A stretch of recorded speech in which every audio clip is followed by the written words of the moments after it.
Review 2. Doctors for the Whole World.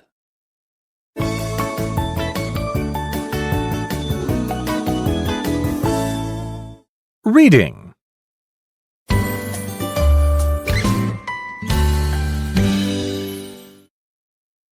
If people in Taiwan have a cold, they may go to a clinic near their homes.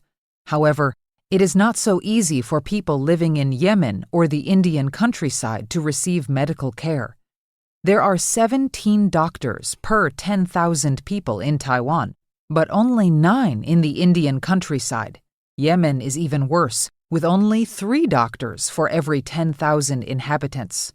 Such statistics explain why Médecins Sans Frontières, MSF, also known as Doctors Without Borders, was founded in 1971 to facilitate medical care for the world's poor.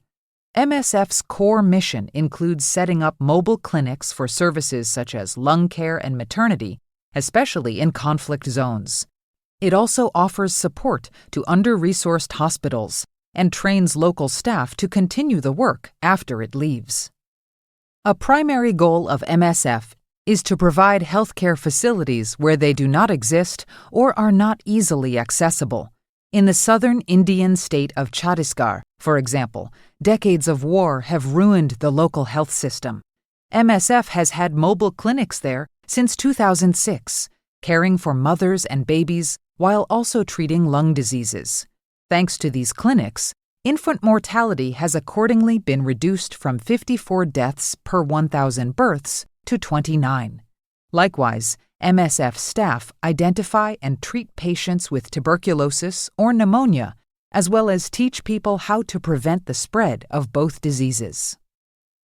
Another important MSF aim is to support existing local hospitals that are seriously overcrowded. In Yemen, where conflicts have persisted for years, government clinics and hospitals are forced to operate at over 100% capacity. In these facilities, patients share beds. Since 2015, MSF has increased beds from 33 to 288 in the ABS hospital, which serves 1 million people, offering material support to 80% of the hospital's departments. Unfortunately, the health crisis in Yemen has become too great for even MSF to manage. It is sending pleas to other international organizations to help run the ABS hospital and train local staff. Besides providing clinics and supporting hospitals, as in India and Yemen, MSF plans ahead in case it should have to leave its overseas locations. By training local colleagues, MSF ensures that its clinics and supported hospitals will continue to operate effectively after it leaves. Without proper training of these local healthcare workers, all its efforts could end in failure.